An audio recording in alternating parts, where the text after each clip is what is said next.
Édouard, dans un accès de colère, prit la décision la plus terrible de sa vie. Congédier la seule personne qui aimait véritablement ses filles. Ce qui se produisit ensuite, il ne l'avait jamais vu venir.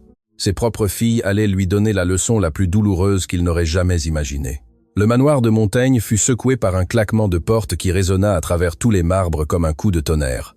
Édouard de Montaigne, le visage décomposé par la fureur, descendait les escaliers 4 à 4, tandis que sa voix fendait l'air matinal comme une lame. « Camille, viens ici immédiatement. » Dans le jardin arrière où les rayons dorés du soleil filtraient à travers les feuilles des chênes centenaires, Camille Herrera leva les yeux du petit château de sable qu'elle construisait avec Isabelle et Sophie. Toutes trois restèrent immobiles, comme si le temps lui-même avait décidé de s'arrêter face à la tempête qui s'annonçait. « Papa a l'air très en colère », murmura Sophie, ses grands yeux se remplissant de larmes, tandis qu'elle s'accrochait au bras de Camille.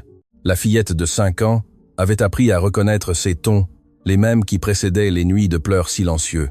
Isabelle, avec la sagesse prématurée de ses 8 ans, se dressa protectrice devant sa sœur cadette. « Ne t'inquiète pas, Sophie. Camille n'a rien fait de mal. » Mais il y avait quelque chose dans sa voix, une fêlure à peine perceptible, qui révélait sa propre peur. Les pas furieux d'Édouard résonnaient de plus en plus près. Camille essuya le sable de ses mains par des mouvements lents, délibérés, comme si chaque seconde supplémentaire pouvait préparer les filles à ce qui allait arriver. En 2 ans à s'occuper des petites de Montaigne, elle avait vu Édouard dans de nombreux états, stressé, distant, mélancolique, mais jamais ainsi, jamais avec cette froideur qui glaçait jusqu'à l'âme. « Mesdemoiselles, veuillez rentrer, s'il vous plaît », murmura Camille avec un sourire forcé qui ne réussit pas à masquer le tremblement dans sa voix. « Non », cria Sophie en s'accrochant plus fort. « Nous ne voulons pas que papa te crie dessus. »« Tu es gentil ». Édouard apparut au seuil de la porte coulissante, et l'image qu'il présentait était dévastatrice. Ses cheveux parfaitement coiffés étaient ébouriffés, sa chemise froissée, et dans ses yeux il y avait quelque chose que Camille n'avait jamais vu. Une froideur qui la transperça comme un poignard de glace. « Isabelle, Sophie, rentrez. Maintenant. »« Mais papa, nous jouions avec Camille, » commença Isabelle. « J'ai dit, rentrez. » Le rugissement d'Édouard fit même s'envoler les oiseaux des arbres dans une explosion de battements d'ailes. Les filles sursautèrent comme si elles avaient reçu une gifle. Sophie commença à pleurer, ces sanglots déchirants qui ne peuvent sortir que de la poitrine d'une enfant effrayée. « Je ne veux pas, Camille, ne pars pas. » Camille se leva lentement, se plaçant instinctivement entre Édouard et les filles. « Monsieur de Montaigne, s'il vous plaît, ne leur criez pas dessus, elles n'ont rien fait. »« Ah non ?» Le rire d'Édouard fut comme des éclats de verre. « Elles n'ont rien fait ? Alors, comment expliquez-vous que ma fille de 8 ans en sache plus sur la finance que certains de mes employés ? Comment expliquez-vous qu'Isabelle m'ait demandé hier pourquoi son oncle Richard dit que papa va tout perdre ? » La couleur quitta le visage de Camille. « Je ne sais pas de quoi vous parlez. Ne me mens pas. » Édouard fit un pas de plus, et pour la première fois en 2 ans, Camille ressentit une vraie peur. « Tu crois que je suis stupide ?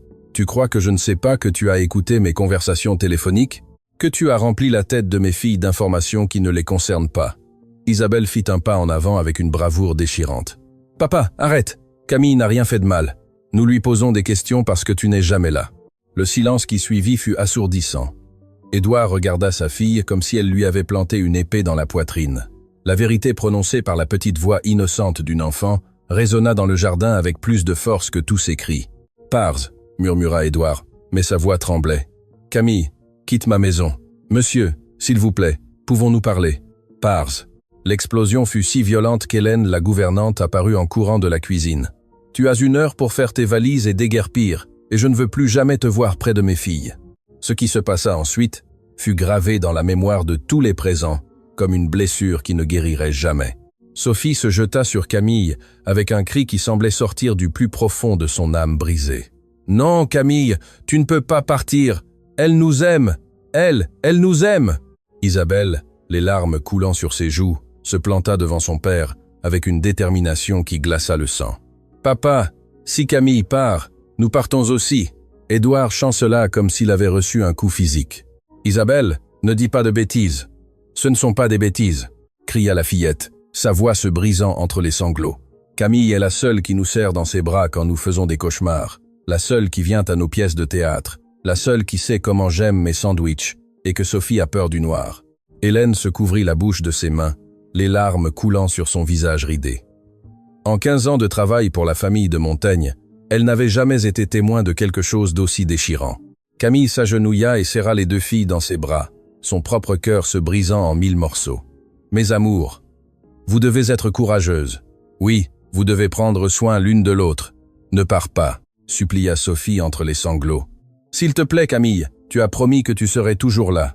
Parfois, les adultes font des erreurs, princesse, murmura Camille, sa voix s'étranglant. Mais vous allez bien vous en sortir. Édouard observait la scène avec une expression indéchiffrable.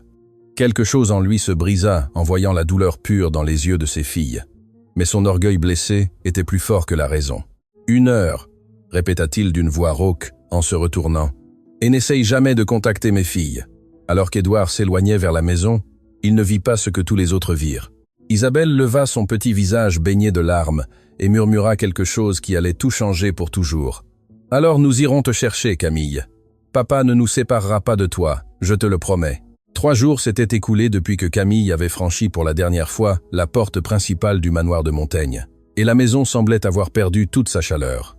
Les couloirs résonnaient vides, les jardins restaient sans rire, et un silence pesant comme une dalle funéraire s'était installé dans chaque recoin. Isabelle n'avait pas parlé à son père depuis ce jour terrible. Pas un mot. Même lorsqu'il tentait de s'approcher pendant les repas, sa fille aînée le regardait avec des yeux qui ressemblaient à 2 puits de déception infinie. Sophie, quant à elle, avait développé une routine déchirante. Chaque matin, elle se réveillait en demandant si Camille était revenue, et chaque nuit, elle pleurait jusqu'à s'endormir en serrant la petite couverture qui sentait son parfum. « Les filles ne mangent pas bien, monsieur Édouard », l'informa Hélène ce matin-là en servant le petit déjeuner dans la salle à manger principale. La gouvernante, qui avait pratiquement élevé Édouard depuis son enfance, était la seule qui osait s'adresser à lui avec une certaine familiarité. Isabelle a à peine mangé 2 bouchées hier. « Et Sophie, qu'est-ce qui se passe avec Sophie ?» demanda Édouard, sans lever les yeux de son journal, bien que les lettres se brouillaient devant ses yeux. Elle a demandé qu'on lui lise la même histoire que Camille lui lisait avant de dormir. Mais quand j'essaie de la lire, Hélène fit une pause, sa voix tremblant légèrement. Elle dit que ça ne sonne pas pareil, que seule Camille savait le faire avec les bonnes voix. Édouard claqua son journal. Les cernes sous ses yeux révélaient qu'il n'avait pas non plus bien dormi depuis 3 nuits. Elles s'habitueront. Les enfants sont résilients. Avec tout le respect, monsieur. Hélène fit un pas. Mais vous vous trompez. Ces filles ont déjà trop perdu dans leur courte vie. La référence voilée à Marie-Hélène, son épouse défunte, frappa Édouard comme une gifle. Hélène, je vous saurais gré de ne pas vous mêler d'affaires qui ne... Papa! Le cri désespéré de Sophie interrompit la conversation.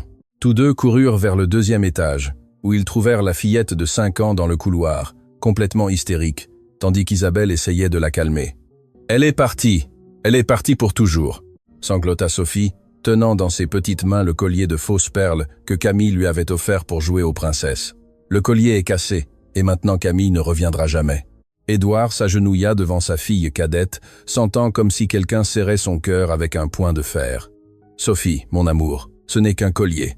Papa peut en acheter un nouveau. »« Je n'en veux pas un nouveau !» cria la fillette en rejetant ses bras. « Je veux celui de Camille, et je veux qu'elle revienne pour le réparer. » Isabelle observait la scène avec une expression qui allait au-delà de ses 8 ans.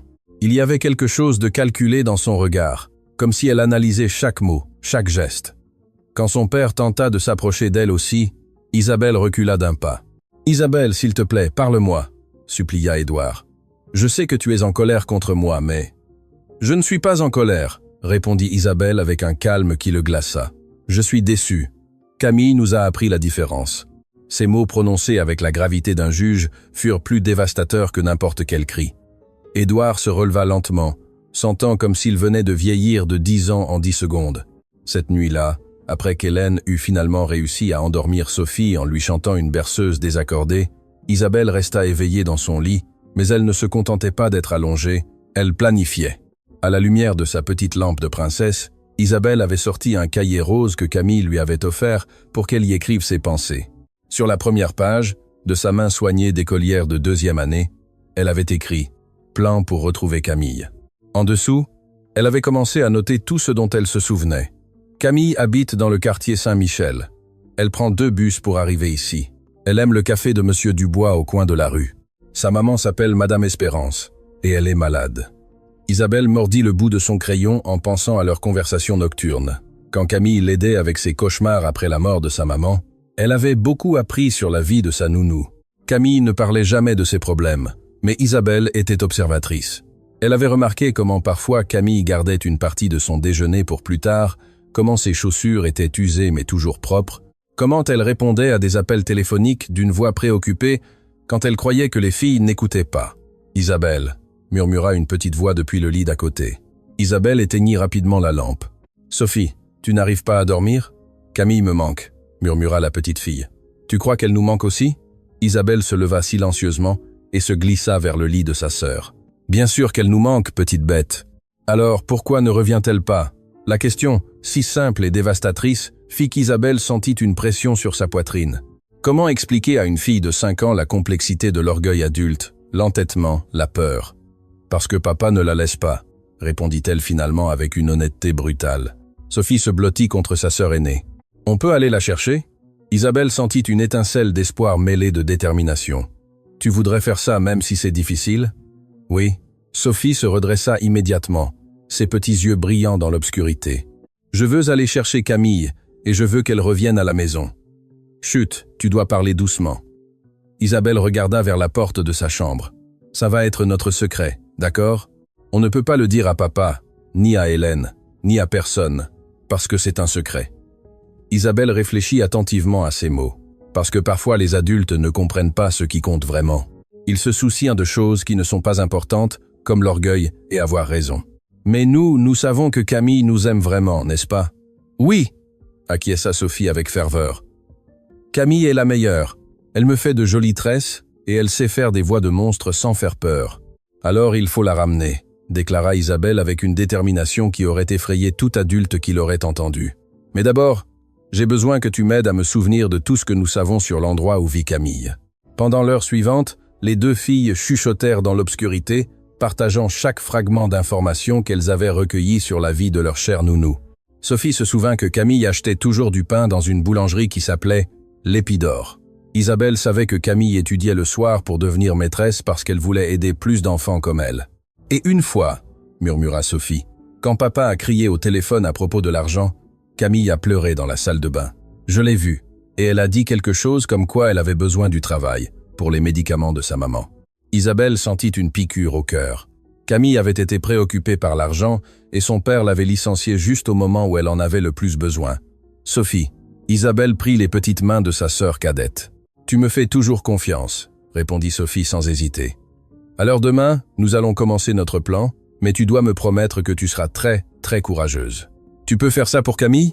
Sophie acquiesça avec une telle détermination que ses boucles rebondirent. « Je promets, je serai la fille la plus courageuse du monde entier. » Isabelle sourit dans l'obscurité. « Alors nous ramènerons Camille, et quand cela arrivera, notre famille sera à nouveau complète. » Ce qu'aucune des deux filles ne savait, c'est que de l'autre côté du mur, Édouard était resté debout pendant les 10 dernières minutes, écoutant chaque mot à travers la porte entr'ouverte. Ses mains tremblaient, tandis qu'il s'éloignait en silence vers sa propre chambre. Pour la première fois en 3 jours, Édouard de Montaigne pleura. Mais ce n'étaient pas des larmes d'auto-apitoiement. C'étaient des larmes de compréhension douloureuse. Ses filles, de 8 et 5 ans, faisaient preuve de plus de courage et de détermination que lui. Elles étaient prêtes à faire ce qu'il ne pouvait pas, admettre qu'il avait commis la plus grande erreur de sa vie. Mais l'orgueil est un démon puissant, et Édouard n'était pas encore prêt à l'affronter. Pour l'instant, il ne put que tenir la photographie de son épouse défunte et murmurer « Marie-Hélène, je ne sais pas comment réparer ça. Je ne sais pas comment être le père dont elles ont besoin. » Dans la chambre des filles, Isabelle avait à nouveau sorti son cahier, et à la lumière tamisée de sa lampe de poche, elle écrivit la première entrée de son plan. Jour 1 du plan. Demain, nous allons demander à Hélène des informations sur les bus sans qu'elle ne se doute de rien. Le soleil commençait à peine à filtrer à travers les rideaux de soie, quand Isabelle se réveilla avec la détermination d'un général se préparant pour la bataille la plus importante de sa vie. Elle n'avait dormi qu'à peine 3 heures, mais son esprit était plus éveillé que jamais. Aujourd'hui commencerait la mission la plus risquée qu'une fille de 8 ans puisse imaginer, ramener Camille. Sophie dormait encore profondément, serrant le collier cassé de Camille contre sa poitrine. Isabelle l'observa un instant, ressentant un mélange de tendresse et de responsabilité qui lui serrait le cœur. Sa petite sœur lui faisait entièrement confiance, et cette confiance était à la fois un cadeau et un immense fardeau. « Sophie » murmura Isabelle en touchant doucement l'épaule de sa sœur. « Il est temps de commencer. » La cadette se réveilla instantanément, comme si elle avait attendu ce signal. « On va chercher Camille ?» Chut. Isabelle regarda vers la porte. « D'abord, il faut faire de la reconnaissance. Tu te souviens de ce dont nous avons parlé hier soir ?» Sophie acquiesça solennellement. « Je dois agir normalement, mais poser des questions intelligentes. » « Exact. Et si quelqu'un demande quelque chose de bizarre, que dis-tu ?»« Que je suis juste curieuse parce que Camille me manque. » Isabelle sourit fièrement. Sa petite sœur était plus intelligente que les adultes ne le croyaient. « Parfait. Allons prendre le petit déjeuner. » Quand elles descendirent à la salle à manger, elles trouvèrent Édouard déjà assis à table, mais il y avait quelque chose de différent en lui. Les cernes étaient plus prononcées, sa posture moins droite, et il y avait une tristesse dans ses yeux que les filles n'avaient jamais vue auparavant. Hélène servait le café avec des mouvements mécaniques, l'atmosphère générale de la maison lourde comme une couverture humide. « Bonjour, princesse », murmura Édouard en tentant un sourire qui n'atteignit pas ses yeux. Isabelle s'assit sans répondre, mais Sophie, avec l'innocence de ses 5 ans, s'approcha de son père. « Papa, tu regrettes aussi Camille ?» La question tomba comme une pierre dans l'eau calme. Édouard s'étouffa avec son café et Hélène laissa tomber la cuillère de service avec un bruit métallique. « Sophie, mon amour. »« Papa va bien, » mentit Édouard, mais sa voix se brisa légèrement. « Mais tu as l'air triste, » insista Sophie en étudiant le visage de son père, avec cette honnêteté brutale que seuls les enfants possèdent. Camille nous disait que quand quelqu'un a l'air triste, c'est parce qu'il a besoin d'un câlin. Isabelle observait l'interaction avec une attention scientifique. Elle pouvait voir comment les mots de Sophie traversaient les défenses de son père comme des flèches précises. C'était une information précieuse pour son plan. Édouard tendit les bras vers Sophie et la fillette se blottit contre lui. Pendant un instant, père et fille restèrent enlacés en silence, mais Isabelle remarqua quelque chose de crucial. Les mains de son père tremblaient. « Hélène, » dit Isabelle tout à coup, « comment les gens vont-ils au quartier Saint-Michel d'ici ?» La gouvernante se retourna surprise. « Pourquoi tu demandes ça, ma petite ?» Isabelle avait répété cette réponse aussi. « À l'école, nous étudions les différents quartiers de la ville, et je me suis souvenu que Camille avait mentionné qu'elle y vivait. » Édouard se tendit notablement en entendant le nom de Camille, mais ne dit rien. Hélène s'assit à côté d'Isabelle, son expression s'adoucissant. « Eh bien, c'est un long voyage, ma petite. Il faut prendre 2 bus. Le premier de l'arrêt qui est près du centre commercial Les Allées de France. » Et ensuite, Isabelle absorbait chaque mot comme une éponge, mémorisant les itinéraires, les noms de rues, les références importantes. Sophie, comprenant intuitivement son rôle, ajouta des questions apparemment innocentes. « Et combien de temps ça prend, Madame Hélène ?»« Presque 2 heures, mon amour. C'est pourquoi Camille devait se lever si tôt pour arriver ici. » Édouard remua inconfortablement sur sa chaise. Cette information était nouvelle pour lui aussi. Et quelque chose dans son expression suggérait que chaque détail sur les sacrifices de Camille était comme une nouvelle blessure. « Et c'est dangereux d'y aller seule ?» demanda Isabelle avec une réelle inquiétude. « Pour une petite fille comme toi, oui, ce serait dangereux, » répondit Hélène avec fermeté. « Mais Camille connaît bien le chemin. Elle fait ce trajet depuis 2 ans. » « Depuis la mort de maman ?» La question de Sophie fit que le silence tomba comme une dalle funéraire sur la table.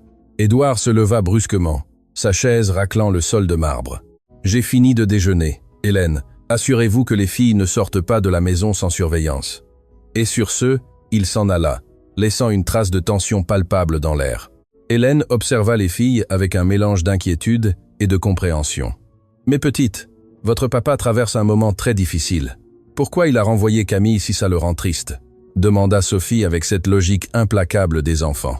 La gouvernante soupira profondément. « Parfois, les adultes font des erreurs quand ils ont peur ou sont confus, et parfois notre orgueil nous empêche de réparer ces erreurs. » Isabelle traita cette information avec soin. « Madame Hélène, vous croyez que papa regrette ?»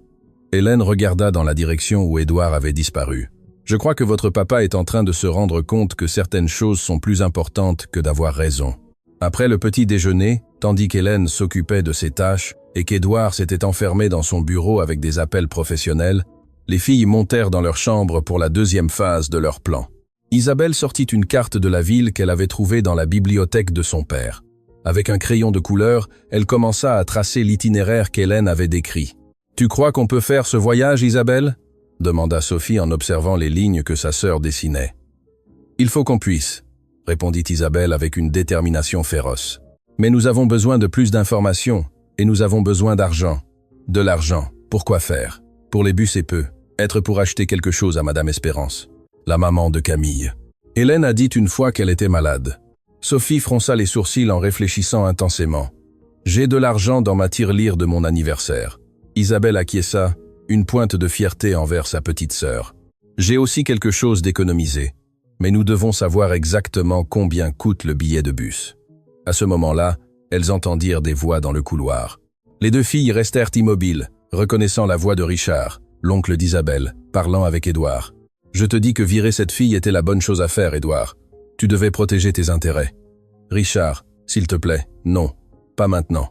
Allons, mon frère, tes filles ont l'air dévastées. Peut-être devrais-tu envisager? Envisager quoi? La ramener après qu'elle ait violé ma confiance? Isabelle agrippa la main de Sophie, toutes deux retenant leur souffle en écoutant. A-t-elle vraiment violé ta confiance, Édouard? Ou as-tu projeté ta paranoïa sur une fille innocente qui ne faisait que son travail? Le silence qui suivit fut si tendu que les filles purent le sentir même depuis leur chambre. Mes filles ne m'ont pas adressé la parole depuis 4 jours, continua Édouard, sa voix sonnant vaincue. Isabelle me regarde comme si j'étais un étranger. Sophie pleure toutes les nuits, et moi, je ne sais pas comment réparer ça. Alors répare-le, dit Richard avec fermeté. Trouve cette fille, excuse-toi et ramène-la. Ce n'est pas si simple. Pourquoi pas? Une autre longue pause. Quand Édouard parla de nouveau, sa voix était chargée d'une vulnérabilité que les filles avaient rarement entendue. Parce que si j'admets que j'avais tort à propos de Camille, je devrais admettre que j'ai eu tort sur beaucoup d'autres choses aussi. Et je ne suis pas sûr d'être prêt pour cette vérité. Les pas s'éloignèrent dans le couloir, mais les mots restèrent flottants dans l'air comme des fantômes. Isabelle se tourna vers Sophie, ses yeux brillants d'une nouvelle détermination. « Tu as entendu ça? Papa sait qu'il s'est trompé, » murmura Sophie. « Mais il a trop peur de le réparer, » compléta Isabelle. « Alors nous devons être plus courageuses que lui. » Isabelle retourna à son cahier et écrivit une nouvelle entrée. Jour 4 du plan. Papa sait qu'il a fait une erreur, mais il a besoin d'aide pour être courageux. Demain, nous allons au centre commercial Les Allées de France pour enquêter sur les bus. Si Hélène demande, nous dirons que nous voulons acheter quelque chose pour la fête des pères qui arrive. Sophie observa sa sœur écrire, ressentant un mélange de peur et d'excitation. Isabelle, tu crois que Camille nous pardonnera d'avoir mis si longtemps à la chercher? Isabelle laissa son crayon et regarda sa sœur cadette avec un sérieux qui allait au-delà de ses années. Camille nous pardonne tout, Sophie. Elle nous aime vraiment. C'est pourquoi nous devons la ramener, non seulement pour nous, mais pour montrer à papa ce que signifie aimer sans condition. Cette nuit-là, tandis qu'Édouard restait éveillé dans son bureau, regardant des photographies de famille où Camille apparaissait souriante avec ses filles, les filles de Montaigne dormaient enlacées, rêvant du jour où leur famille serait à nouveau complète. Mais ce qu'aucune d'elles ne savait, c'est que Camille, dans son petit appartement du quartier Saint-Michel, restait également éveillée, essuyant les larmes d'une lettre de recommandation qu'elle avait commencé à écrire pour chercher un nouvel emploi. Au fond de son cœur, elle aussi espérait un miracle. Le centre commercial Les Allées de France bourdonnait de l'activité typique d'un samedi matin. Des familles entières se promenaient entre les magasins, des enfants couraient dans les allées, et l'arôme de café et de pâtisserie flottait de la zone des restaurants. Pour tout observateur occasionnel, Isabelle et Sophie de Montaigne semblaient deux petites filles de plus profitant d'une sortie de week-end avec leur gouvernante, mais la réalité était beaucoup plus complexe et dangereuse. « Rappelez-vous, les filles, » leur dit Hélène alors qu'elles marchaient vers le magasin de jouets, « vous avez exactement 1 heure pour choisir le cadeau de votre père. Après, nous devons rentrer à la maison pour le déjeuner. » Isabelle acquiesça avec un sourire qu'elle avait pratiqué devant le miroir ce matin-là. « Bien sûr, Madame Hélène, nous voulons juste trouver quelque chose de spécial pour papa. » Ce qu'Hélène ne savait pas, c'est que le cadeau pour papa n'était qu'un alibi. Le véritable objectif d'Isabelle était à 200 mètres. L'arrêt de bus qu'Hélène avait mentionné quelques jours plus tôt. « Sophie !»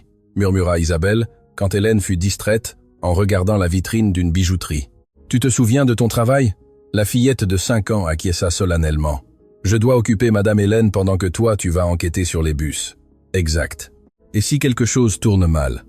Je fais semblant de me sentir mal et je commence à pleurer pour que tu aies le temps de revenir. » Isabelle se sentit fière et terrifiée à la fois. Sa petite sœur était devenue sa complice parfaite, mais l'énormité de ce qu'elle prévoyait commençait à l'accabler. Elle parlait de s'échapper de la maison, de voyager seules à travers la ville, de chercher quelqu'un dans un quartier qu'elle ne connaissait pas. C'était de la folie. Mais c'était aussi leur seul espoir. « Hélène !» dit Sophie tout à coup avec cette douceur manipulatrice que seuls les jeunes enfants peuvent maîtriser. On peut aller voir les chiots à l'animalerie? S'il te plaît, s'il te plaît. Hélène fondit immédiatement. Bien sûr, mon amour, mais on ne fait que les regarder. D'accord? Ton papa ne veut pas d'animaux à la maison. Tandis qu'Hélène et Sophie se dirigeaient vers l'animalerie, Isabelle sentit son cœur s'accélérer. Elle avait peu. Être 10 minutes avant que son absence ne soit remarquée. 10 minutes pour obtenir l'information dont elle avait besoin. D'un pas qu'elle essayait de garder décontracté, Isabelle marcha vers la sortie du centre commercial. Le soleil de milieu de matinée la frappa comme un mur de chaleur, mais elle le remarqua à peine. Ses yeux étaient fixés sur l'arrêt de bus, où plusieurs personnes attendaient à l'ombre d'un auvent en tôle. « Excusez-moi, monsieur », s'approcha Isabelle d'un homme âgé qui lisait le journal. « Vous savez combien coûte le ticket pour le quartier Saint-Michel » L'homme baissa son journal et l'observa avec curiosité. « Au quartier Saint-Michel ? C'est très loin d'ici, ma petite. »« Où sont tes parents ?» Isabelle avait également répété cette réponse. « Ma maman fait du shopping dans le centre commercial. Nous allons rendre visite à ma grand-mère la semaine prochaine. Et elle veut savoir combien d'argent prendre. » L'explication sembla satisfaire l'homme. « Eh bien, il faut prendre 2 bus. Le premier coûte 80 €, et t'emmène au terminal central. Là, tu prends le second qui coûte 20 € jusqu'à Saint-Michel, mais le voyage est long, environ 2 heures au total. » Isabelle mémorisa chaque mot. 4 € par personne l'aller. Cela signifiait 8 € juste pour l'aller et 8 € pour le retour. 6 € au total. Dans sa tirelire, elle avait 73 € et Sophie avait mentionné qu'elle en avait environ 50. Ce serait juste, mais possible. « Et à quelle fréquence passent les bus ?» demanda Isabelle. « Le premier passe toutes les demi-heures. Le dernier pour Saint-Michel part à 18 du terminal central. » Isabelle acquiesça, une pointe de panique. Si elle ratait le dernier bus, elle serait bloquée dans un quartier inconnu la nuit. Cela signifiait qu'elle devrait planifier leur évasion pour avoir suffisamment de temps pour chercher Camille et revenir avant 18. « Merci, monsieur », murmura Isabelle en se retournant pour retourner au centre commercial. « Hé, petite », l'appela l'homme.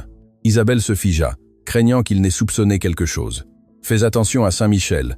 Ce n'est pas le meilleur quartier pour que 2 petites filles se promènent seules. » L'avertissement fit qu'Isabelle ressentit un frisson mais renforça aussi sa détermination. Si Camille avait fait ce voyage dangereux tous les jours pendant 2 ans pour s'occuper d'elle, alors elle pouvait être courageuse une fois pour la trouver. Quand elle revint à l'animalerie, elle trouva Sophie complètement absorbée à observer un chiot Golden Retriever, tandis qu'Hélène souriait avec indulgence. « Où étais-tu, Isabelle ?» demanda Hélène avec curiosité. « Je suis allée aux toilettes », mentit Isabelle sans cligner des yeux. « On peut aller chercher le cadeau de papa maintenant ?» Pendant l'heure suivante, tandis qu'elles erraient dans les magasins à la recherche d'un cadeau approprié pour Édouard, Isabelle murmura à Sophie les détails de sa reconnaissance. L'information était à la fois pleine d'espoir et terrifiante. « 16 €, murmura Sophie quand Hélène s'éloigna pour parler à une vendeuse. « C'est beaucoup d'argent, mais nous l'avons, » répondit Isabelle avec fermeté. « Et c'est pour Camille. Elle vaut tout l'argent du monde. » Finalement, elles décidèrent d'acheter à Édouard une cravate bleue marine qui, selon Isabelle, correspondait à ses yeux tristes. C'était un cadeau chargé de symbolisme qu'aucun des adultes présents ne comprenait entièrement. Le voyage de retour au manoir se déroula dans un silence tendu. Isabelle faisait semblant de dormir pour pouvoir penser sans interruption, tandis que Sophie jouait distraitement avec le sac cadeau. Hélène, de son côté, était préoccupée par quelque chose, bien qu'aucune des filles ne put deviner qu'en arrivant à la maison, elles trouvèrent Édouard dans le jardin arrière, exactement au même endroit où il avait renvoyé Camille 5 jours plus tôt.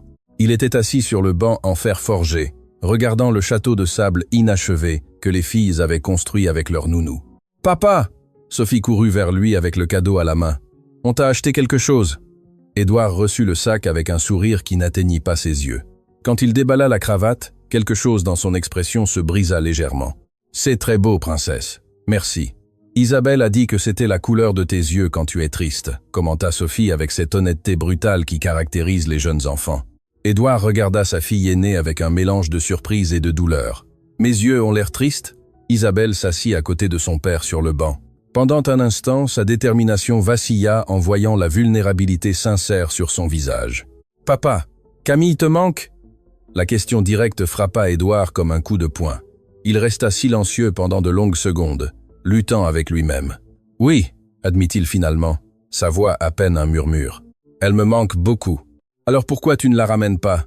demanda Sophie en grimpant sur les genoux de son père. Édouard serra sa fille cadette dans ses bras, sentant son propre cœur se fendre. Parce que parfois les adultes font des erreurs si grandes qu'ils ne savent pas comment les réparer. Camille nous disait toujours que demander pardon est la chose la plus courageuse qu'une personne puisse faire, murmura Isabelle. Ces mots traversèrent les défenses d'Édouard comme une lance. Camille avait enseigné à ses filles des leçons de vie qu'il avait lui-même besoin d'apprendre. « Vous croyez que Camille me pardonnerait ?» demanda Édouard, sentant sa voix se briser. « Camille nous pardonne tout », répondit Sophie avec une certitude absolue. Même quand Isabelle a accidentellement cassé sa tasse préférée, Camille a juste dit que les accidents arrivent et que l'important était qu'Isabelle aille bien. Édouard ferma les yeux, ressentant le poids écrasant de son propre orgueil. Ses filles avaient raison. Camille était la bonté pure et il l'avait traitée comme une criminelle. « Papa », la voix douce d'Isabelle le ramena au présent. « Si tu ramenais Camille, nous serions la famille la plus heureuse du monde. » Édouard regarda ses deux filles, voyant sur leur visage une espérance si pure qu'elle lui faisait mal à l'âme. « Vous l'aimez vraiment autant ?»« Plus que les glaces », répondit Sophie solennellement, ce qui, dans son monde de 5 ans, était la plus profonde déclaration d'amour possible. « Plus que les princesses Disney », ajouta Isabelle, ne voulant pas être en reste. Édouard sentit les larmes menacées de déborder. Ses filles avaient trouvé en Camille quelque chose qu'il avait lui-même cherché, depuis la mort de Marie-Hélène. Un amour inconditionnel, une patience infinie, et la capacité de transformer une maison en foyer. « Vous savez quoi ?» murmura Édouard, en prenant une décision qui allait tout changer. « Peut être que papa devrait être aussi courageux que vous et chercher un moyen de ramener Camille. » Les petits yeux des deux filles s'illuminèrent comme si elles avaient vu la première étoile de la nuit. « Vraiment, papa ?»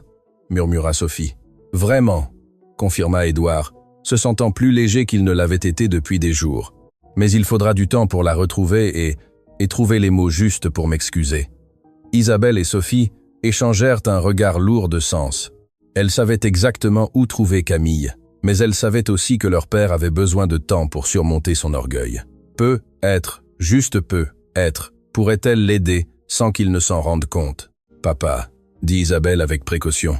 « Nous pouvons attendre, mais pas trop longtemps, parce que Camille doit aussi être triste. »« Pas trop longtemps, » promit Édouard en serrant ses deux filles dans ses bras. « Papa va arranger ça d'une manière ou d'une autre. » Cette nuit-là, après qu'Édouard les ait bordées avec une tendresse qu'elle n'avait pas ressentie depuis le départ de Camille, Isabelle et Sophie peaufinèrent leur plan dans l'obscurité de leur chambre. « Tu as entendu ce que papa a dit ?» murmura Isabelle. « Il va chercher Camille, mais ça va prendre du temps. »« Beaucoup de temps ?» demanda Sophie inquiète. « Probablement oui. Les adultes sont lents pour ces choses, mais nous pouvons être plus rapides. » Isabelle sortit son cahier et écrivit à la lumière de sa lampe de poche. « Jour 5 du plan. Papa a finalement admis que Camille lui manque et a promis de la chercher. Mais nous savons où elle est. Demain, c'est dimanche. Hélène va à la messe à Dixé et papa a sa réunion de travail à Onzé. « C'est notre chance demain ?» demanda Sophie, sentant des papillons dans son estomac. « Demain », confirma Isabelle avec une détermination féroce. « Nous allons être les filles les plus courageuses du monde entier.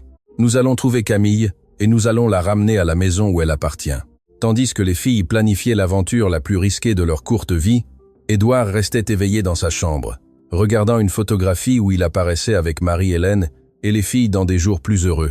Sur cette image, prise à peine 1 an plus tôt, Camille apparaissait en arrière-plan, souriante, tandis qu'Isabelle et Sophie jouaient dans ses bras. « Marie-Hélène » murmura Édouard à la photographie, « aide-moi à avoir le courage que nos filles ont déjà. Aide-moi à ramener la personne qui aime nos filles comme toi tu les aimais. » Le destin, capricieux et mystérieux, avait mis en mouvement des forces qu'Édouard ni les filles ne pouvaient imaginer. Le lendemain, 3 cœurs désespérés de se retrouver prendraient finalement le chemin d'une rencontre qui allait changer leur vie pour toujours. Le dimanche se leva avec un ciel dégagé qui semblait une promesse divine. Isabelle se réveilla, le cœur battant contre ses côtes comme un tambour de guerre. Aujourd'hui était le jour. Après une semaine de planification méticuleuse, elle allait enfin mettre en œuvre la mission la plus importante de sa vie, ramener Camille. Sophie était déjà éveillée, assise sur son lit, serrant son petit sac à dos de princesse. À l'intérieur, elle avait secrètement rangé 3 biscuits au chocolat, une bouteille d'eau et sa peluche préférée, au cas où Camille aurait besoin d'être consolée en les voyant. « Tu as peur ?» murmura Isabelle tandis qu'elle s'habillait avec les vêtements qu'elle avait soigneusement choisis, un jean confortable, des baskets pour marcher et un chemisier avec des poches où elle avait caché l'argent. « Un petit peu », admit Sophie, mais plus excitée. Tu crois que Camille va être surprise? Isabelle sourit pour la première fois depuis des jours avec une joie sincère. Je crois qu'elle va être si heureuse qu'elle va pleurer. Du rez-de-chaussée arrivèrent les sons familiers d'Hélène, se préparant pour la messe dominicale. Le claquement de talons sur le marbre, le tintement des clés, la porte de l'armoire qui se fermait. Tout se déroulait exactement comme Isabelle l'avait observé pendant des semaines. « Les filles !» cria Hélène depuis la cuisine. « Je vais à la messe. Votre papa est à sa réunion de travail et reviendra à midi. Soyez sages, ne sortez pas de la maison. Et si vous avez besoin de quelque chose, appelez mon portable. »« Oui, Madame Hélène », répondirent les deux filles à l'unisson, leur voix chargée d'une innocence feinte qui aurait trompé n'importe qui. Le son de la voiture d'Hélène s'estompant au loin fut comme le coup de sifflet de départ que les filles attendaient. Isabelle courut à la fenêtre et confirma que le véhicule avait complètement disparu dans l'avenue. « Maintenant », murmura Isabelle. Les deux filles coururent vers la cuisine, où Isabelle avait préalablement localisé la boîte où Hélène gardait l'argent pour les petites urgences.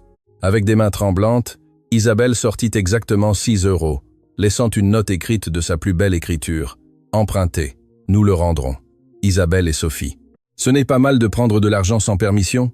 demanda Sophie en observant sa sœur. « C'est emprunté, pas volé, » expliqua Isabelle, bien qu'elle-même sentit un nœud dans son estomac. « Et c'est pour une bonne cause, pour ramener notre famille. » Elles sortirent du manoir par la porte arrière du jardin, la même par où Camille était sortie la dernière fois avec ses valises et le cœur brisé.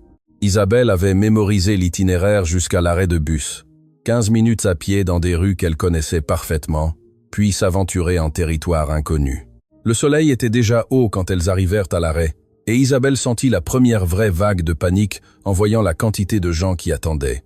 Des adultes au visage sérieux, des étudiants avec d'énormes sacs à dos, des vendeurs ambulants avec leurs chariots, et elles, 2 petites filles qui se distinguaient comme des fleurs dans un champ de béton. « Tu es sûre de savoir quel bus prendre ?» murmura Sophie en s'accrochant à la main de sa sœur.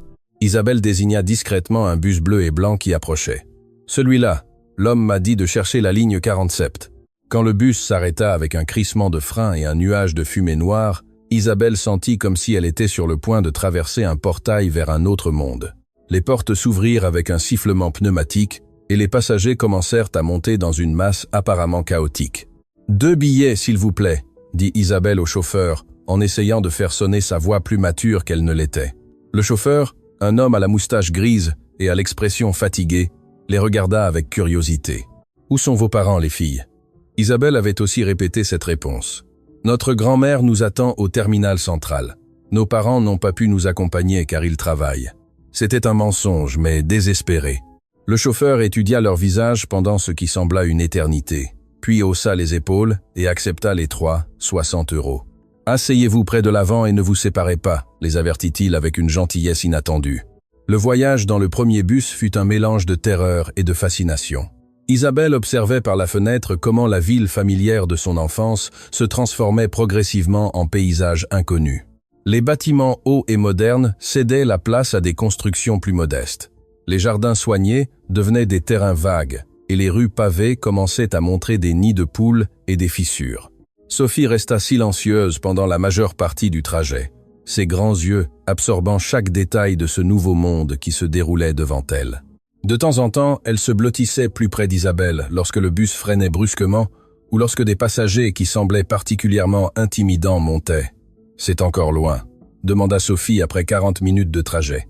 Isabelle consulta la carte qu'elle avait dessinée dans son cahier. Le chauffeur a dit qu'il nous préviendrait quand nous arriverions au terminal central. 20 minutes plus tard, le chauffeur cria « Terminal central, dernier arrêt !» Isabelle agrippa la main de Sophie et elles descendirent du bus vers un monde complètement différent de tout ce qu'elles avaient connu. Le terminal central était un chaos organisé de sons, d'odeurs et de mouvements. Des centaines de personnes se déplaçaient dans toutes les directions. Des vendeurs criaient leurs produits.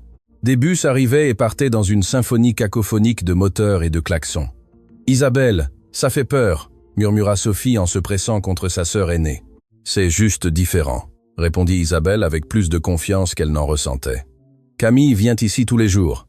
Si elle peut le faire, nous aussi. » Localiser le bon bus pour Saint-Michel s'avéra plus difficile qu'Isabelle ne l'avait prévu. Il y avait des dizaines de bus, chacun avec des destinations écrites en petites lettres floues sur leur pare-brise. Après 20 minutes de recherche et plusieurs questions posées à des personnes qui semblaient toujours pressées, elles trouvèrent enfin la bonne ligne. Le deuxième bus était nettement plus vieux et plus délabré que le premier. Les sièges avaient une tapisserie déchirée, les fenêtres étaient opaques par des années de poussière et d'utilisation, et il y avait une odeur persistante de diesel et de sueur humaine. Mais pour Isabelle et Sophie, cela aurait pu être un carrosse doré, car il les emmenait vers Camille. « Comment allons-nous trouver la maison de Camille quand nous arriverons ?» demanda Sophie alors que le bus s'engageait dans les rues étroites du quartier Saint-Michel. Isabelle sortit son cahier et montra une page où elle avait noté toutes les informations qu'elle avait réussi à recueillir. Nous savons qu'elle vit près de la boulangerie L'Épidore et Hélène a mentionné une fois que sa maison avait une porte verte. Si nous demandons après Madame Espérance, quelqu'un nous aidera. Le quartier Saint-Michel était un monde complètement différent de celui du manoir de Montaigne. Les maisons étaient petites et collées les unes aux autres, peintes de couleurs vives qui semblaient défier la pauvreté environnante. Des enfants jouaient dans les rues sans surveillance adulte, de la musique sortait des fenêtres ouvertes, et il y avait un sentiment de communauté qu'Isabelle n'avait jamais connu dans son quartier de hauts murs et de jardins privés. « Arrêt L'Épidore !» cria le chauffeur. Les filles descendirent du bus, les jambes tremblantes, à la fois par les nerfs et par les 2 heures de voyage. La boulangerie L'Épidore était juste en face de l'arrêt, exactement comme Hélène l'avait décrit, et l'arôme de pain fraîchement cuit remplissait l'air d'une chaleur presque maternelle. « Excusez-moi, monsieur. » Isabelle s'approcha du boulanger, un homme robuste avec un tablier plein de farine. « Vous connaissez Camille Herrera? Elle vit par ici avec sa maman, Madame Espérance. » Le visage de l'homme s'illumina immédiatement. « Bien sûr que je connais Camille. C'est une très bonne fille. Elle achète toujours le pain pour sa maman. Vous êtes de la famille? »« Nous sommes des amis spéciales, » répondit Isabelle, techniquement sans mentir. « Pourriez-vous nous dire où elle habite ?» Le boulanger désigna une rue étroite qui s'éloignait de l'arrêt principal. 3 rues plus loin, tournez à gauche. Et c'est la maison avec la porte verte. Numéro 23. Mais son expression devint préoccupée. « Vous êtes seul? Où sont vos parents? Ils viendront nous chercher plus tard, » mentit Isabelle encore une fois, détestant devoir le faire, mais sachant qu'elle n'avait pas le choix. Suivant les indications du boulanger, Isabelle et Sophie marchèrent dans des rues qui semblaient tirées d'un livre de contes. Il y avait des fleurs dans des pots improvisés, des vêtements suspendus à des cordes à linge qui traversaient de fenêtre à fenêtre et un sentiment de vie authentique qui contrastait dramatiquement avec la perfection stérile de leur propre quartier. « Là !»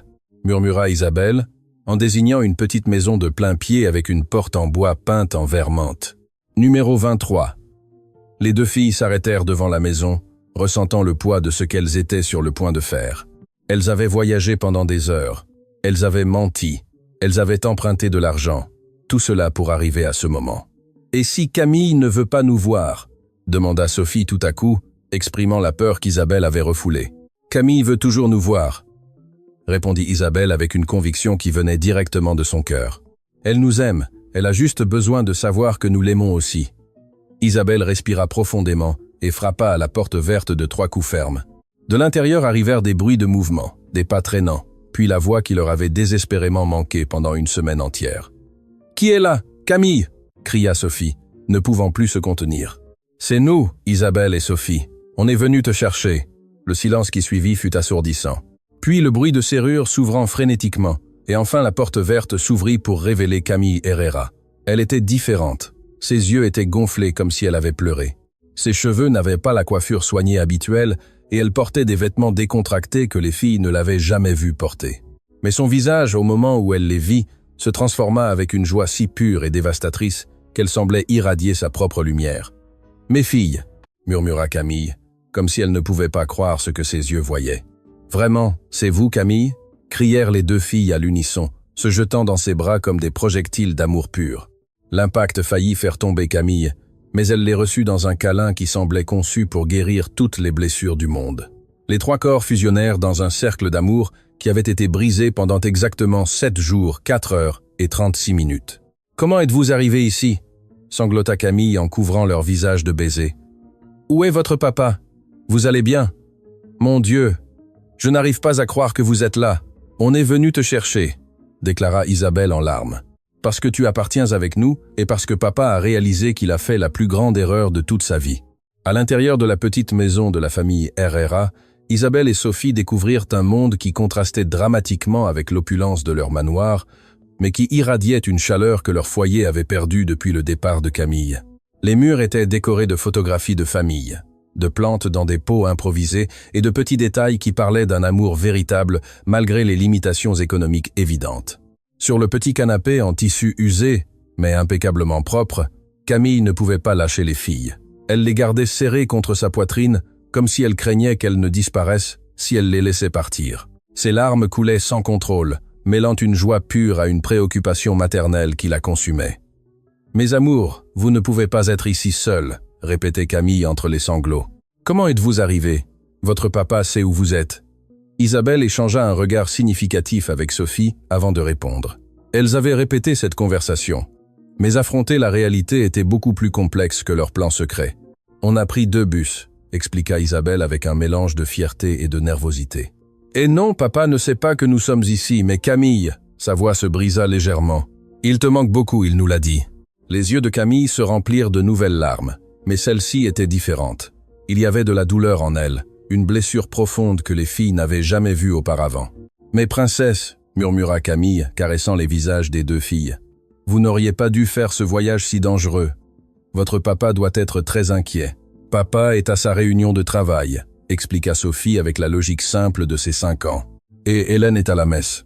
Ils ne sauront pas que nous sommes partis avant midi. » Camille regarda sa montre bon marché. Il était 11h15 du matin.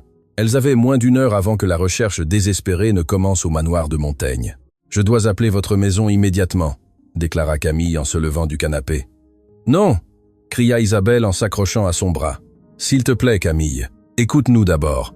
Nous sommes venus jusqu'ici parce que tu as besoin de savoir la vérité. » « La vérité sur quoi, mon amour ?» Isabelle respira profondément, se préparant aux mots les plus importants de sa vie. « La vérité est que papa s'est trompé à ton sujet. La vérité est que nous savons que tu n'as rien fait de mal. La vérité est que notre famille est brisée sans toi. » À ce moment-là, le téléphone de la maison commença à sonner avec une insistance urgente. Les 4 occupants du petit salon se regardèrent avec une expression de panique. « Ça doit être votre papa », murmura Camille, se dirigeant vers l'ancien téléphone accroché au mur de la cuisine. « Allô ?» répondit Camille d'une voix tremblante. La voix qui arriva de l'autre côté de la ligne était désespérée, brisée par la panique et la culpabilité. « Camille, mon Dieu, s'il te plaît, dis-moi que mes filles sont avec toi. » C'était Édouard, et il sonnait comme un homme au bord de l'effondrement émotionnel. « Monsieur de Montaigne », répondit Camille, son professionnalisme luttant contre ses émotions personnelles. « Oui, les filles sont ici, elles sont en sécurité. » Le son qui sortit du téléphone était mi-sanglote, mi-cri de soulagement. « Dieu merci. » « Comment sont-elles arrivées là ? Hélène m'a appelé hystérique en disant qu'elles avaient disparu. J'ai appelé la police, les hôpitaux. » Isabelle arracha le téléphone des mains de Camille. « Papa, n'appelle pas la police. Nous allons bien, papa. » La voix d'Édouard se brisa complètement. « Tu es folle. Comment as-tu pu faire quelque chose d'aussi dangereux ? » « Et Sophie ? Je suis là, papa, » cria Sophie au téléphone. « Et on a trouvé Camille. Elle est très triste parce que tu l'as grondée pour quelque chose qu'elle n'a pas fait. » Le silence de l'autre côté de la ligne fut assourdissant. « Papa, » continua Isabelle, sa voix chargée d'une maturité qui brisait le cœur. « Nous sommes venus chercher Camille parce que nous savons la vérité. Nous savons que tu t'es trompé et nous savons qu'elle n'a rien fait de mal. Quelle vérité ?» La voix d'Édouard était à peine un murmure. Isabelle lui raconta toute l'histoire. Comment elles avaient entendu la conversation de l'oncle Richard. Comment elles avaient été les sources des questions sur l'argent. Comment Camille avait été complètement innocente depuis le début. Quand Isabelle eut fini de parler, le silence s'étendit pendant de longues secondes qui parurent des heures. Finalement, Édouard parla, et sa voix était chargée d'une culpabilité et d'une douleur si profonde qu'elles firent frissonner tous ceux qui étaient dans la petite maison. « Camille » murmura-t-il, « s'il te plaît, mets-moi en haut-parleur. » Camille activa la fonction haut-parleur avec des mains tremblantes. « Camille Herrera » commença Édouard, et sa voix se brisa immédiatement. « J'ai commis la plus grande, la plus cruelle, la plus impardonnable erreur de toute ma vie. Je t'ai accusé de quelque chose que tu n'as pas fait. Je t'ai crié dessus. Je t'ai humilié devant mes filles. Je t'ai renvoyé alors que tu avais le plus besoin du travail pour t'occuper de ta mère malade. » Madame Espérance se couvrit la bouche de ses mains, les larmes coulant sur ses joues ridées. « Je ne peux pas te demander de me pardonner, » continua Édouard, « parce que je ne mérite pas ton pardon. Mais je t'en prie, je te supplie de me permettre de venir te chercher, de me laisser te ramener à la maison où tu appartiens de me laisser essayer de réparer ne serait-ce qu'une petite partie du mal que je t'ai causé. Camille regardait le téléphone comme si elle ne pouvait pas croire les mots qu'elle entendait. Isabelle et Sophie l'observaient avec attente, leur petit cœur battant à l'unisson. « Monsieur de Montaigne, » répondit Camille finalement, sa voix tremblante. « Vos filles sont les personnes les plus courageuses et les plus aimantes que j'ai jamais rencontrées. Elles ont voyagé seules à travers une ville inconnue, juste pour vous prouver que l'amour véritable ne connaît pas d'obstacles. »« Je sais, » sanglota Édouard. « Mes filles m'ont donné une leçon que je n'oublierai jamais. »« Et maintenant ?» continua Camille, regardant Isabelle et Sophie avec un sourire entre les larmes. « Je crois qu'il est temps que nous rentrions tous à la maison ensemble. » Le voyage de retour au manoir de Montaigne fut complètement différent du voyage qu'Isabelle et Sophie avaient entrepris ce matin-là. Édouard était arrivé au quartier Saint-Michel en un temps record, conduisant sa BMW noire comme si sa vie en dépendait, car à bien des égards, c'était le cas, sa vie, sa famille, son cœur. Tout dépendait de pouvoir réparer le mal que son orgueil avait causé. Quand Édouard descendit de sa voiture devant la petite maison à la porte verte, Isabelle et Sophie coururent vers lui avec un mélange de soulagement et d'appréhension. Elles avaient accompli leur mission, mais maintenant elles devaient faire face aux conséquences de leur aventure. « Papa !» cria Sophie, en se jetant dans ses bras. « On a trouvé Camille, et elle dit qu'elle nous pardonne d'avoir mis si longtemps à la chercher. » Édouard serra ses filles dans ses bras avec une intensité désespérée, comme s'il voulait les absorber de nouveau en sécurité, mais au-dessus de leur tête, ses yeux étaient fixés sur la silhouette qui restait debout sur le seuil de la maison. Camille, l'air plus vulnérable qu'il ne l'avait jamais vue, mais aussi plus belle, car elle irradiait la dignité d'une femme qui avait été injustement accusée et finalement justifiée. « Camille !» murmura Édouard, sa voix chargée d'une émotion qu'il n'avait plus ressentie depuis la mort de son épouse. « Monsieur de Montaigne !» interrompit Camille doucement. « Avant que vous ne disiez quoi que ce soit, je veux que vous sachiez que je n'aurais jamais pu faire quelque chose qui blesserait Isabelle et Sophie. Elles sont... » Sa voix se brisa légèrement. « Elles sont comme les filles que je n'aurais jamais pensé avoir. » Édouard sentit comme si quelqu'un avait mis un point de fer autour de son cœur et le serrait sans pitié. « Camille, j'ai été un lâche et un idiot. Je t'ai accusé sans preuve. Je t'ai blessé sans raison. Et j'ai failli détruire le bonheur de mes propres filles à cause de ma paranoïa et de mon stupide orgueil. » À ce moment-là, Madame Espérance apparut à la porte, s'appuyant sur sa canne. Malgré sa fragilité physique, il y avait une force dans ses yeux qui fit qu'Édouard se sentit comme un enfant grondé par sa grand-mère. « Vous devez être le père de ces petites anges, » dit Madame Espérance d'une voix qui combinait chaleur maternelle et fermeté inébranlable. « Je suis Espérance Herrera, la mère de Camille. » Édouard s'approcha respectueusement de la femme âgée. « Madame Herrera, je n'ai pas de mots pour m'excuser de la douleur que j'ai causée à votre fille. Camille est extraordinaire. C'est la meilleure personne qui soit entrée dans nos vies depuis que nous avons perdu mon épouse. » Les yeux de Madame Espérance s'adoucirent légèrement. « Monsieur de Montaigne, ma fille a pleuré tous les jours depuis que vous l'avez renvoyée. Pas pour la perte du travail, même si nous avons besoin de l'argent pour mes médicaments. Elle a pleuré parce qu'elle croyait avoir déçu ses précieuses petites filles, qu'elle aime de tout son cœur. » Les mots frappèrent Édouard comme des coups de marteau direct à l'âme. « Madame, si vous me le permettez, je veux m'assurer que vous ayez les meilleurs médicaments, les meilleurs médecins, tout ce dont vous avez besoin. Et je veux que Camille sache qu'elle n'a pas seulement retrouvé son travail. Je veux qu'elle sache qu'elle fait partie de notre famille. » Isabelle et Sophie échangèrent des regards de triomphe. Leur plan avait mieux fonctionné qu'elles ne l'avaient rêvé. « Papa, » dit Isabelle avec le sérieux d'un juge, « avant que Camille ne décide de te pardonner, tu dois lui promettre quelque chose de très important. N'importe quoi, princesse, n'importe quoi. Tu dois lui promettre que tu ne lui crieras plus jamais dessus, sans l'écouter d'abord, que tu ne feras plus jamais de suppositions laides à son sujet et que tu lui feras confiance autant que nous lui faisons confiance. » Édouard s'agenouilla devant sa fille de 8 ans, ressentant un mélange de fierté et d'humilité qui l'accablait. « Isabelle, je promets tout ça et plus encore. Je promets que je serai l'homme que vous méritez comme papa et que Camille mérite comme employé, comme famille. » Camille s'approcha lentement, essuyant une larme qui s'était échappée sur sa joue. « Monsieur de Montaigne, je dois aussi vous demander pardon. Toi, pourquoi ? Pour ne pas avoir été plus ouverte avec vous sur les problèmes que je traversais. Quand les filles me posaient des questions sur l'argent ou les affaires, j'aurais dû venir vous parler directement au lieu de simplement répondre comme je pouvais. » Édouard secoua la tête avec véhémence. « Non, Camille, tu n'as rien à te reprocher. Absolument rien. L'erreur était entièrement la mienne. » Sophie, qui avait observé cette conversation d'adulte avec l'impatience typique de ses 5 ans, explosa finalement. « Vous vous êtes déjà pardonné. Vous vous êtes déjà excusé. Maintenant vous pouvez vous embrasser, et nous pouvons rentrer à la maison tous ensemble. » La simplification brutale de Sophie fit rire tous les adultes présents à travers leurs larmes. Parfois, la sagesse la plus profonde vient de la perspective la plus innocente. Édouard tendit les bras vers Camille, et après un moment d'hésitation, elle s'approcha. L'étreinte qu'ils partagèrent était différente de toutes les étreintes qu'Édouard avait données depuis la mort de son épouse.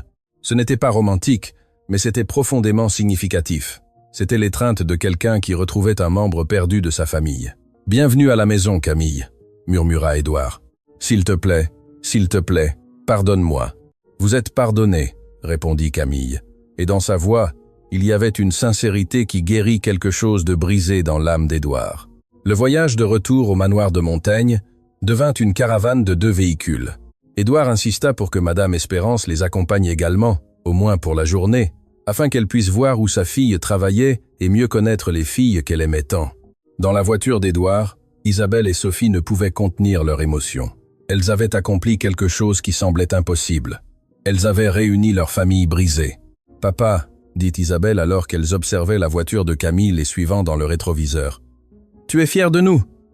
Édouard sentit comme si son cœur allait exploser d'émotion. « Princesse, il n'y a pas de mots dans aucune langue qui puissent exprimer à quel point je suis fier. Ce que vous avez fait aujourd'hui a été la chose la plus courageuse, la plus aimante, la plus incroyable que j'ai jamais vue de ma vie. On était très intelligente, ajouta Sophie avec fierté. On a tout planifié. Isabelle a fait des cartes et tout. Des cartes ? Édouard regarda Isabelle par le rétroviseur. Tu as planifié toute cette expédition ? Isabelle acquiesça avec un mélange de fierté et de honte. J'ai pris des notes sur tout ce qu'Hélène disait sur l'endroit où vivait Camille. J'ai dessiné des cartes. J'ai économisé de l'argent et j'ai convaincu Sophie d'être courageuse avec moi. Édouard dut cligner des yeux plusieurs fois pour contenir les larmes qui menaçaient de brouiller sa vision pendant qu'il conduisait. Ses filles avaient fait preuve de plus de détermination, d'intelligence émotionnelle et de courage qu'il n'en avait montré depuis des années. « Vous savez quoi ?» murmura Édouard. « Je crois que vous êtes officiellement les filles les plus extraordinaires du monde entier. » Quand elles arrivèrent au manoir de Montaigne, Hélène attendait à l'entrée principale, se tordant les mains d'anxiété. En voyant les filles sortir de la voiture saine et sauve, elle courut vers elles, les bras ouverts. « Mes filles, mon Dieu, quelle peur vous m'avez faite !» pleura Hélène en les serrant fort dans ses bras. « Ne faites plus jamais ça. » Mais quand Hélène vit Camille sortir du 2e véhicule, son expression changea complètement. Ses yeux se remplirent de larmes de pure joie. « Camille, c'est vraiment toi ?» murmura Hélène. « Bonjour Hélène », répondit Camille avec un sourire tremblant. « Les filles sont venues me chercher. » Hélène regarda alternativement les filles, Édouard et Camille, essayant de comprendre ce qu'elle voyait. « Cela signifie que Camille est de retour à la maison ?»« Pour toujours », confirma Édouard. Hélène commença à pleurer ouvertement, serrant Camille dans ses bras, comme si elle était sa propre fille. « Dieu merci, cette maison n'était pas la même sans toi. Les filles, monsieur Édouard, nous étions tous perdus. » À ce moment-là, le téléphone d'Édouard commença à sonner. En voyant le nom sur l'écran, son expression se durcit légèrement. C'était Richard, son frère. « Édouard, j'ai entendu dire que les filles s'étaient perdues. Elles vont bien ? » « Elles sont parfaites, Richard. Et j'ai des nouvelles pour toi. » Édouard se mit à raconter à son frère toute l'histoire. Comment Isabelle et Sophie avaient entendu sa conversation téléphonique, comment elles avaient été les sources des questions sur l'argent, et comment Camille avait été complètement innocente depuis le début. Le silence de l'autre côté de la ligne fut long et inconfortable. « Édouard, » murmura finalement Richard, « je suis vraiment désolé. J'aurais dû être plus prudent avec mes conversations. Richard, nous faisons tous des erreurs, mais j'ai commis la plus grande erreur en ne faisant pas confiance à quelqu'un qui avait fait preuve de dignité de confiance pendant 2 ans entiers. » Après avoir raccroché, Édouard trouva Camille dans le jardin arrière, exactement au même endroit où la terrible scène s'était produite 1 semaine auparavant. Mais maintenant, au lieu de larmes de douleur, Isabelle et Sophie riaient en montrant à Madame Espérance le château de sable qu'elles avaient laissé inachevé. « Tu sais ce qui est le plus incroyable dans tout ça ?» dit Édouard à Camille tandis qu'ils observaient les filles jouer. « Quoi ? Que mes filles de 8 et 5 ans m'ont appris plus sur l'amour, le pardon et le courage en 1 semaine que je n'en avais appris en 45 ans de vie. » Camille sourit en essuyant une larme. « Monsieur Édouard, elles ont appris ces leçons parce qu'elles les portaient déjà dans leur cœur. Vous et votre épouse les avez bien élevés. Marie-Hélène serait fière d'elle, murmura Édouard. Et je crois qu'elle serait fière de moi d'avoir enfin fait ce qui est juste. Cette nuit-là, pour la première fois en une semaine, le manoir de Montaigne résonna à nouveau comme un véritable foyer. Il y avait des rires dans la salle à manger, des conversations animées, et cette sensation chaleureuse que seule une famille unie peut créer. Pendant le dîner, Madame Espérance raconta des histoires de l'enfance de Camille, faisant rire Isabelle et Sophie jusqu'à ce qu'elles aient mal au ventre. Édouard observait la scène avec une gratitude si profonde qu'elle lui faisait mal à la poitrine de la plus belle des manières. « Camille, dit Édouard alors qu'il servait le dessert, je veux vous faire une proposition. » Tout le monde à table se tut, attentif. Au lieu d'être simplement la nounou d'Isabelle et Sophie, voudriez-vous faire officiellement partie de notre famille, non seulement comme employée, mais comme la grande sœur que je n'ai jamais eue, comme la tante que mes filles méritent, comme la fille dont je sais que Madame Espérance est fière d'avoir. Camille resta sans voix, les larmes coulant librement sur ses joues. « Ça veut dire que tu ne repartiras plus jamais ?» demanda Sophie les yeux brillants d'espoir. « Ça veut dire, » répondit Camille, « que vous avez gagné une tata Camille pour toute la vie. » Isabelle et Sophie crièrent de joie, sautant de leur chaise pour serrer Camille dans leurs bras des deux côtés. « Mais ce n'est pas tout, » continua Édouard. « Camille, je veux que Madame Espérance emménage ici aussi. Nous avons des chambres en trop et je veux qu'elle reçoive les meilleurs soins médicaux possibles. Vous avez pris soin de nous. Maintenant, nous voulons prendre soin de vous. » Madame Espérance se couvrit la bouche de ses mains, submergée par la générosité inattendue. « Monsieur Édouard, » murmura la femme âgée, « nous ne savons pas comment vous remercier. »« Madame Espérance, » répondit Édouard avec un sourire sincère, « vous nous avez offert la chose la plus précieuse qui existe. Une personne qui aime nos filles comme si elles étaient les siennes. Nous sommes les reconnaissants. » Une semaine plus tard, le manoir de Montaigne avait été complètement transformé. Non seulement il avait retrouvé sa chaleur, mais il avait gagné de nouvelles dimensions d'amour et de joie. Madame Espérance s'était installée dans la chambre d'hôte du premier étage, où elle recevait des visites quotidiennes de spécialistes médicaux qu'Édouard avait engagés. Sa condition s'était nettement améliorée avec le traitement adéquat et la tranquillité de savoir que sa fille était en sécurité et heureuse. Camille avait accepté d'emménager dans la suite du deuxième étage, qui était auparavant une zone de rangement, mais qu'Édouard avait fait entièrement rénover. Ce n'était pas seulement une chambre, c'était un foyer au sein du foyer, où Camille pouvait avoir son espace privé, mais rester une partie intégrante de la famille. Quelques jours plus tard, Édouard organisa un dîner spécial. Il avait invité Richard et sa famille, Hélène et ses enfants, et avait transformé la salle à manger principale en un salon de célébration. « Ce soir, » annonça Édouard tandis que tous étaient assis autour de la longue table familiale, « je veux porter un toast aux deux personnes les plus courageuses que je connaisse. » Édouard leva son verre, regardant directement Isabelle et Sophie. « Mes filles m'ont appris que l'amour véritable ne s'arrête pas devant les obstacles, que la famille ne se définit pas par le sang mais par le cœur, et que parfois les plus petits actes de courage peuvent créer les plus grands miracles. » Pour Isabelle et Sophie, trinqua Richard en levant son propre verre. « Les filles qui ont sauvé toute leur famille. Pour Tata Camille, » ajouta Sophie en levant son verre de jus, « qui nous pardonne toujours tout et nous aime même quand on fait des bêtises. Pour Papa qui a appris à dire pardon, » déclara Isabelle avec une sagesse qui allait au-delà de ses 8 ans. Et pour les familles qui se retrouvent quand on s'y attend le moins. Tandis que tous trinquaient et riaient, Édouard sentit une présence familière. Pendant un instant, il aurait juré qu'il avait vu Marie-Hélène assise sur la chaise vide au bout de la table, souriant avec approbation à la famille élargie qui avait grandi autour de ses filles. Quelques semaines plus tard, lorsque la nouvelle routine familiale fut complètement établie, Édouard trouva une note sur son bureau. C'était d'Isabelle, écrite de sa main soignée d'écolière de 2e année. « Cher papa, merci d'avoir été courageux toi aussi. Maman serait fière que notre famille soit maintenant plus grande et plus heureuse qu'avant. Je t'aime, Isabelle PS. » Sophie veut ajouter que Tata Camille fait les meilleurs sandwichs de tout l'univers, y compris d'autres planètes. Édouard lut la note 3 fois, avant de la ranger soigneusement dans le tiroir de son bureau, à côté des photographies les plus précieuses de sa famille. Dans le jardin, il pouvait entendre les rires d'Isabelle et Sophie, tandis que Camille leur apprenait à planter de nouvelles fleurs au même endroit où elles avaient autrefois construit des châteaux de sable.